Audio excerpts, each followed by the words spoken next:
Hola, buenos días. En esta ocasión hemos de presentar las reacciones en disoluciones acuosas.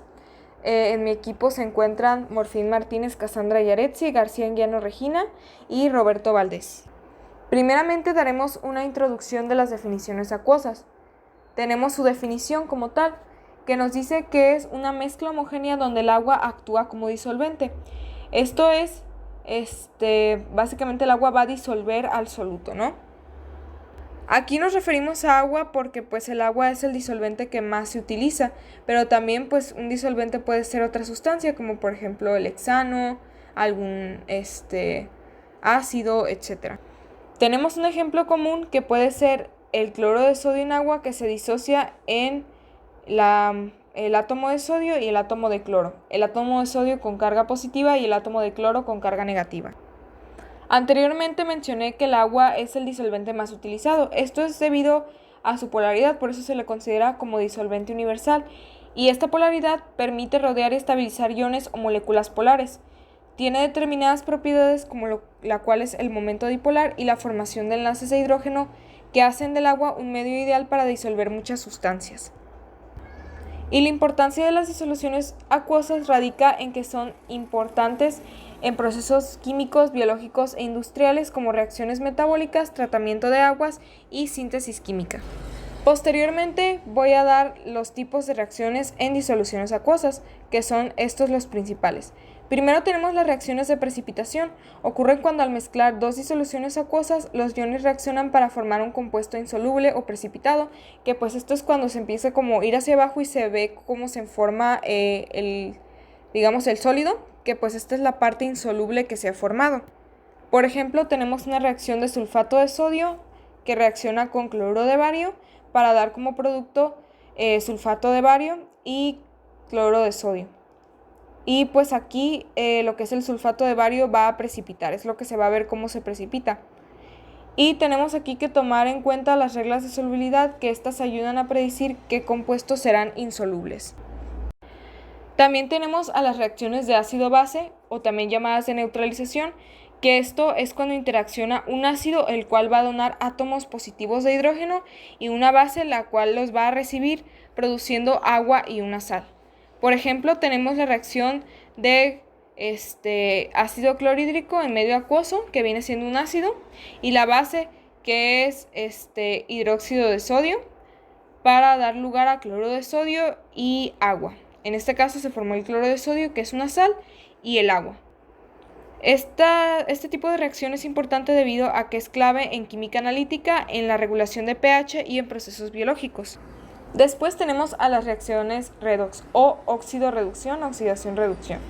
Estas van a involucrar la transferencia de electrones entre dos especies químicas o entre dos o más, donde una se va a oxidar, que cuando hablamos de oxidación es que pierde electrones, y otra se va a reducir, es decir, que va a ganar electrones.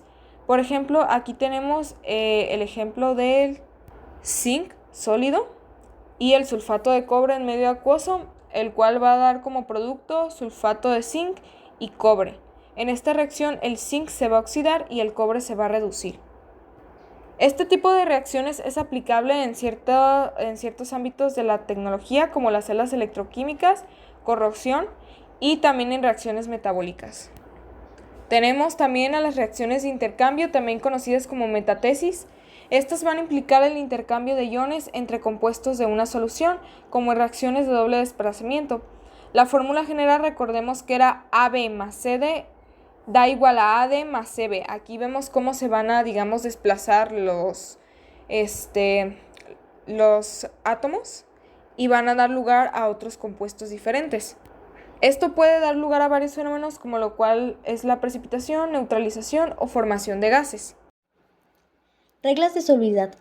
Las reglas de solubilidad son principios generales que permiten predecir si un compuesto será soluble o insoluble en agua, ayudando a identificar productos en reacciones químicas como la precipitación.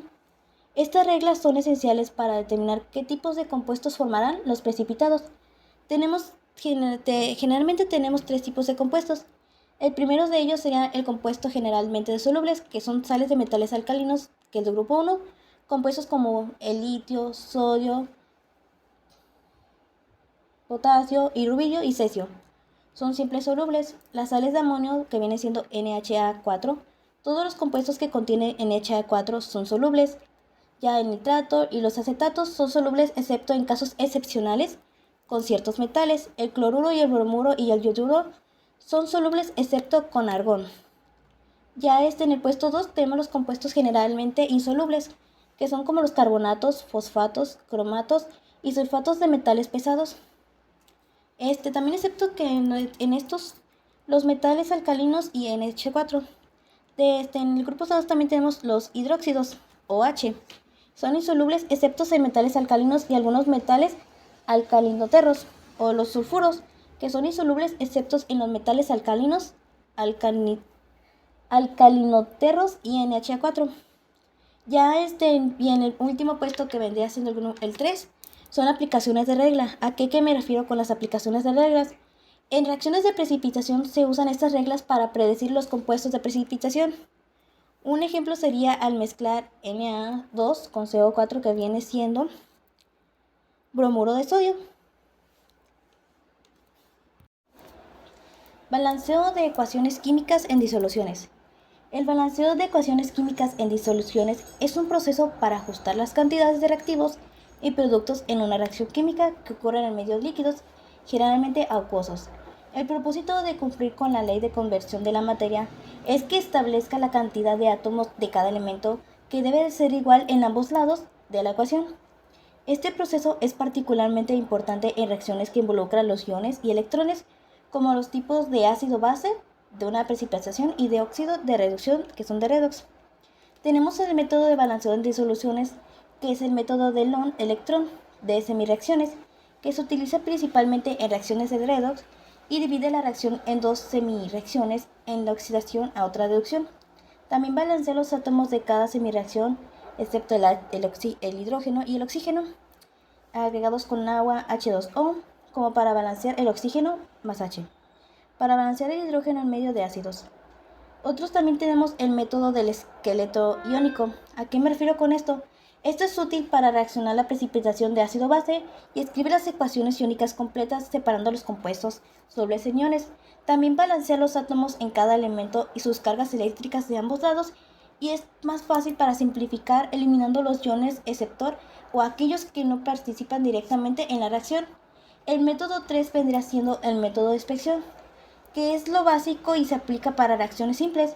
Consiste en ajustar los coeficientes estequiométricos para igualar el número de átomos de cada elemento de ambos lados de la ecuación. Un ejemplo de ello será la elección entre iones fragmentados y los iones de hierro para fomentar el ion de manganeso.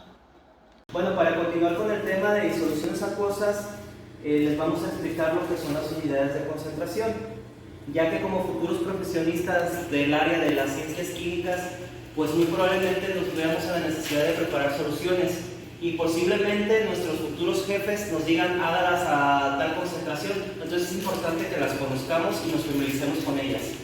Principalmente, ¿qué es una unidad de concentración? ¿O qué son las unidades de concentración? Pues te ayudan a determinar la proporción de la cantidad de soluto en relación con la cantidad de disolvente. Las más usuales son las que son la molaridad, que es igual a moles de soluto sobre litro de disolución. Asimismo tenemos lo que es la molaridad, que es igual a moles de soluto sobre kilogramo de solución. Es bien importante que no las confundamos, porque la molaridad se representa con la M mayúscula, pero la molaridad es M minúscula. Además, que lo que viene siendo la cantidad de disolvente, pues en la molaridad se representa por litros de disolución, mientras que en la molaridad estamos hablando de kilogramos de solución. Entonces también tenemos lo que es la normalidad, que es igual al número de equivalentes de soluto sobre el litro de disolución. Esta última, para poder empezar a despejar, es necesario que ubiques lo que viene siendo el término del número de equivalentes. Normalmente cuando se manejan, por ejemplo, ácidos, el número de equivalentes se obtienen a partir de los hidrógenos. Si por ejemplo manejáramos hidróxidos, el número de equivalentes se toman a partir de lo que vienen siendo los hidróxidos. Y en el caso de las sales, se toma el número de equivalentes a partir de lo que vienen siendo los cationes, que en este caso si hablábamos de las sales. Por ejemplo, vamos a realizar el siguiente ejercicio. Calcula la moralidad de 8 gramos de cloruro de sodio en 500 mililitros de solución. Es importante que empezamos a reconocer los datos.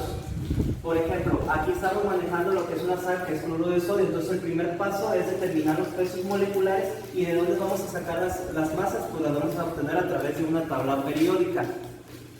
Entonces, por ejemplo, el sodio tiene una masa molecular de 22.9887 y de acuerdo a la fórmula del cloruro de sodio, pues nomás hay un átomo de sodio. El cloro tiene una masa de 35.453 y de acuerdo a la fórmula tiene nada más un átomo de cloro. Entonces, al multiplicarlo nos da una suma de 58.441 gramos mol y a partir de ello ya nos podemos pasar a la siguiente parte de la fórmula, que es despejar para obtener el número de moles.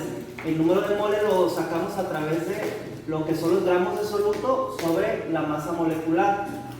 Al momento de hacer el despeje de los gramos con gramos se eliminan y ya nos queda directamente el número de moles. Y ya finalmente, para concluir el ejercicio, lo que vamos a hacer es que vamos a dividir el número de moles sobre litro de disolución. Por eso estos datos, que son 500 mililitros, los tengo que pasar a litros, por lo tanto me queda 0.5. Y ya al hacer la división me queda que M es igual a 0.27 de molaridad. Para continuar con la explicación, ahora les voy a explicar cómo se resuelve un ejemplo calculando la molaridad. Calcule la molaridad de 20 gramos de ácido clorhídrico en 250 gramos de solución. De igual forma, el primer paso que tendríamos que hacer es calcular lo que viene siendo la masa molecular, que la vamos a sacar de la tabla periódica. En este caso tenemos un átomo de hidrógeno que lo multiplicamos por su masa y también tenemos un átomo de cloro multiplicado por su masa. Esto nos da igual a 36.457 gramos mol. Ya después de eso vamos a calcular lo que es el número de moles. En este caso te está diciendo que 20 gramos de ácido clorhídrico, que lo vamos a dividir sobre lo que es la masa molecular.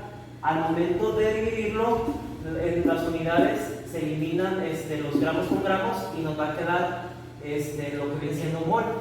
Y ya una vez obteniendo los mol, lo único que vamos a hacer es dividirlo sobre los kilogramos de solución. En este caso tenemos 250 gramos.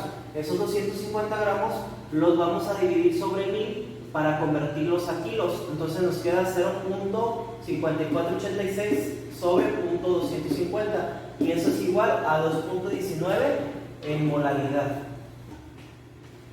Listo. Para continuar con la explicación, ahora vamos a calcular lo que es la normalidad.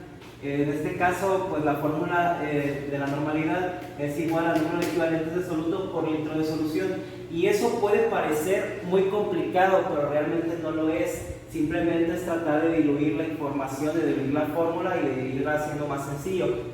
Por eso lo sinteticé en 3 pasos. En este caso, el primer paso pues es determinar lo que es el peso equivalente, que esto es igual a la masa molecular de la sustancia que se va a manejar sobre el factor de equivalente. ¿Dónde se determina el factor equivalente?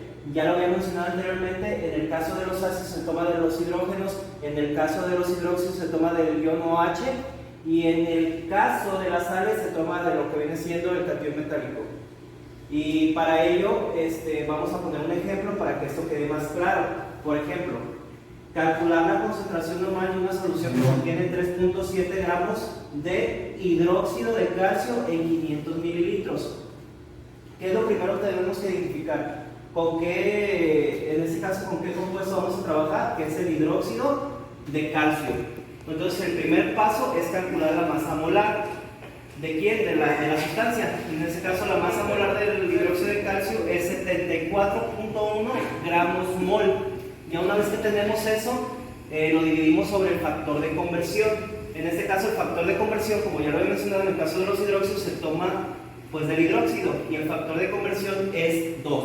Entonces es 74.1 sobre 2, que nos va a dar igual a 37.05. Hasta ahí llevo la primera parte.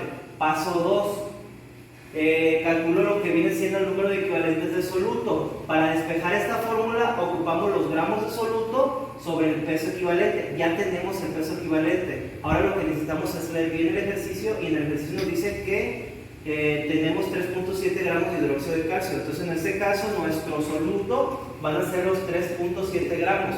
Entonces ya nomás despejamos una fórmula. que el equivalente de soluto es igual a 3.7 gramos de soluto sobre el peso equivalente, que nos va a dar igual a 0.099.